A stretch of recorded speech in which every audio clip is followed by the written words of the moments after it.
Bonjour mes amis, l'évangile dominical est une invitation au bonheur.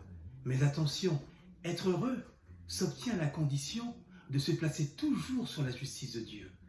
Car le secret du bonheur, pour la plupart d'entre nous, c'est d'aimer et d'être aimé. En d'autres termes, la source de notre bonheur, c'est le royaume de Dieu. Bien loin des valeurs véhiculées par notre société dominante et dictatrice. Cherchez d'abord le royaume de Dieu et sa justice, et tout vous sera donné par surcroît, nous rappelle Matthieu, chapitre 6, verset 33. Mais alors, comment vivre des béatitudes aujourd'hui dans notre monde? Il est bon de rappeler que les béatitudes, c'est tout d'abord l'auto-portrait de Jésus. Et il s'adresse aux pauvres.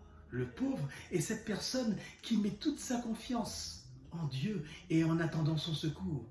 Il s'agit de pauvreté matérielle et spirituelle, mais gardons toujours en mémoire que la primauté du matériel peut asphyxier la spiritualité, comme c'est le cas dans nos sociétés modernes occidentales. Cependant, la pauvreté matérielle peut nous prédisposer à la pauvreté du cœur, qui met sans aucun doute et qui nous met sur le chemin de la faiblesse et de l'humilité, avec toujours un cœur tourné vers Dieu.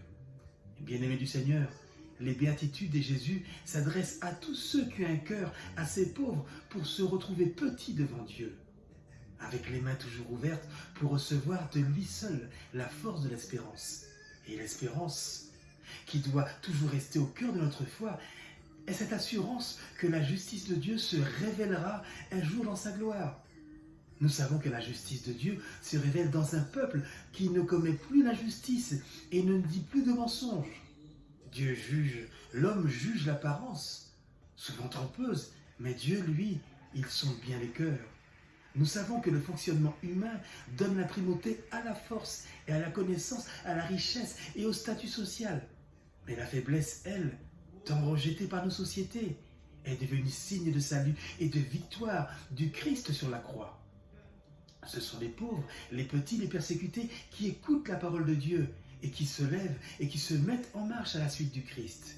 Et c'est le cas pour David, dernier des fils de Jessé, que nous trouvons dans le premier livre de Samuel, chapitre 16, verset 11. C'est le cas de Marie et Joseph. C'est le cas des bergers, premiers témoins de la nativité du Christ, dans Luc, chapitre 2, verset 8, et bien d'autres encore.